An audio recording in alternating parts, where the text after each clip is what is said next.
Hey guys, this is Ify and welcome back to my kitchen. Today I'm going to show you guys how to make Egusi Ogbono soup. Guys, you're going to enjoy this one. Now, this soup is a mix of Egusi and Ogbono. I'm not cooking in two different pots. Everything is going to happen in one pot. It is delicious and you are going to love this one, okay? Don't forget to check the description box for a list of all the ingredients that I will be using so you too can cook along with me. Without further ado, let's jump right into it.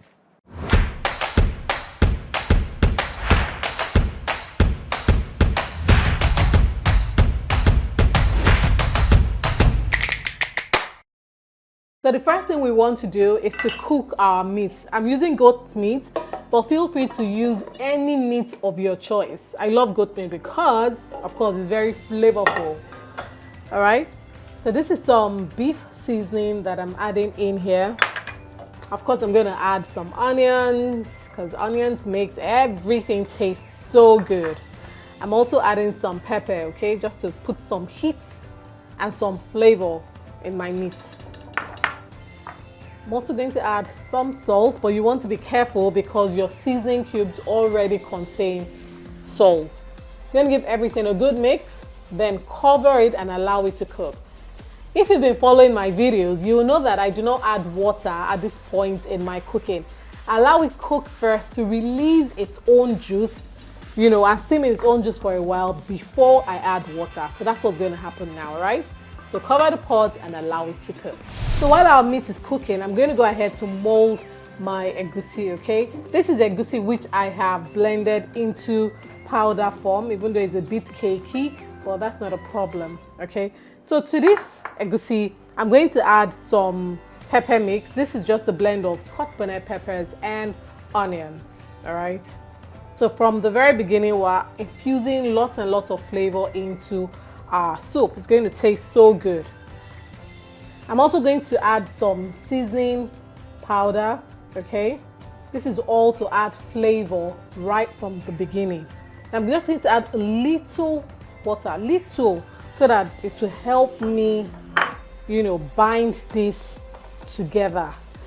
Yeah, I know I shouldn't be using my bare hands with pepper. That's okay, it's okay. I'm gonna mix this thoroughly until I get a stiff dough, all right? Okay.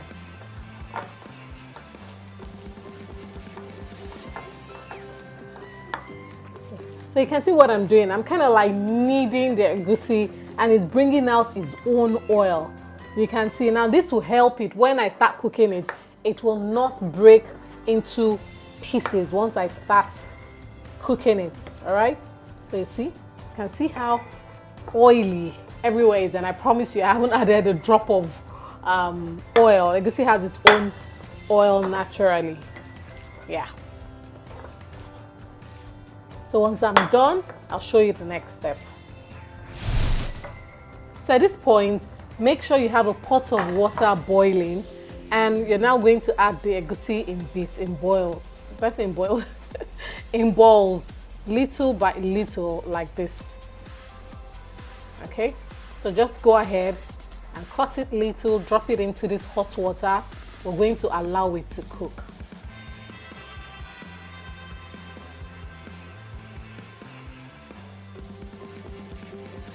So once you're done adding in your egusi balls, you're just going to cover the pot and allow it to cook. So after a while, check on your meat. After about 10-15 minutes, you see that the meat has released its own juice.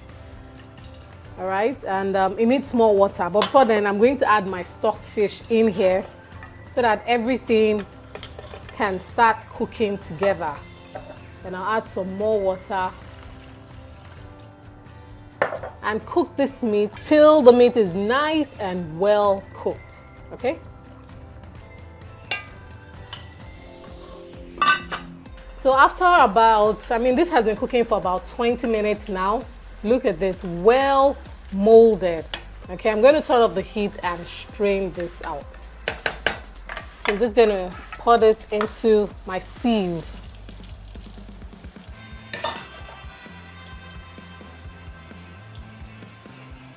And then save this for later.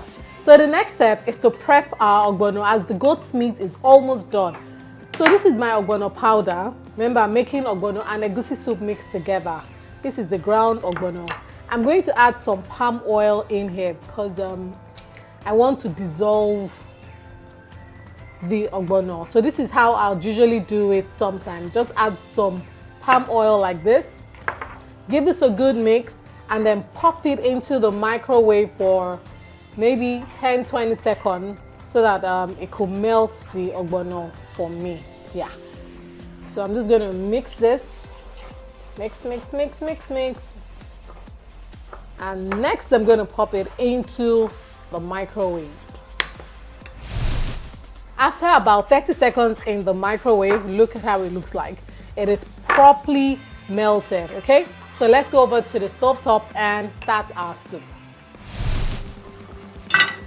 Now that our goat meat is well done, our stockfish is fully cooked as well, I'm going to proceed with the soup. I'm adding some fresh peppers and some onions in here. Okay, so feel free to add dry pepper if that is what you have available. I'm also going to add some palm oil, but I'm going to be mindful of the palm oil that I added to melt the ogbono, so not too much.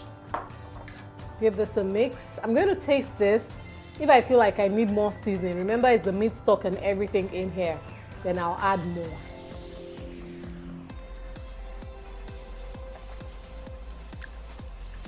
Okay, so I'm going to go ahead to season it a little bit. So I'm going to be adding Deli Dawa. This is powdered iru, which make your soup taste so good. So anytime you go to the market, be sure to get some, okay?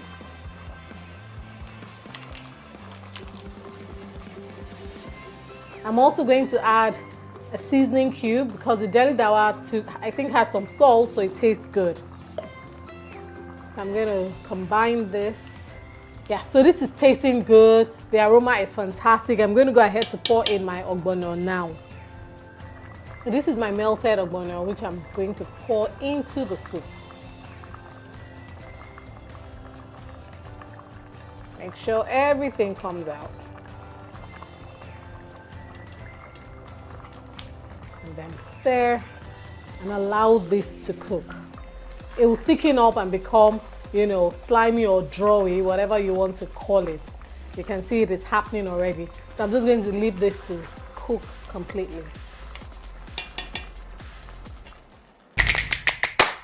After about 20 minutes, look at our ogbono. Nice and drawy. Okay, but we're not done. We're not done, so don't get tempted to eat this food.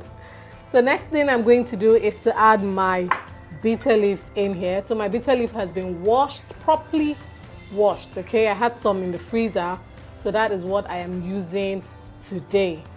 Of course, you can add any kind of vegetable you want, but I'm going with bitter leaf today. All right, just going to give your soup very nice flavor.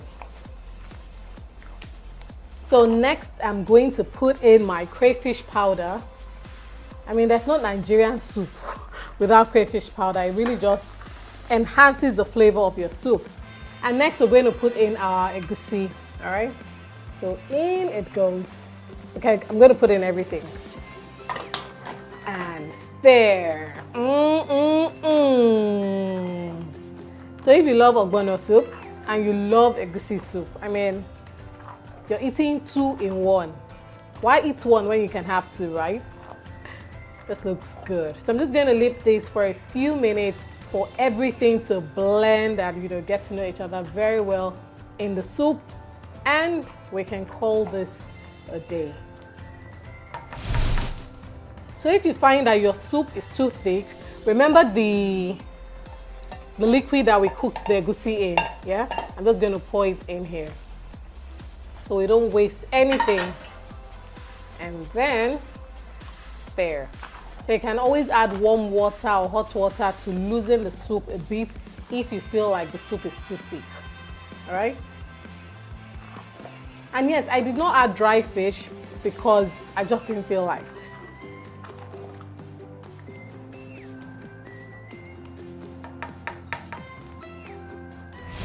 And that's it, guys. My egusi and ogbono soup is all done. What are you going to pair this with? Let me know in the comment section. Please try this soup. Let me know what you think about this. This is so easy, it is delicious, and I'm sure you enjoy. Don't forget to give this video a massive likes. Can we do 10,000 likes? Please, please, please start smashing that like button. Thank you so much for watching. Till I see you in another recipe video. Take care and keep eating good food. Bye.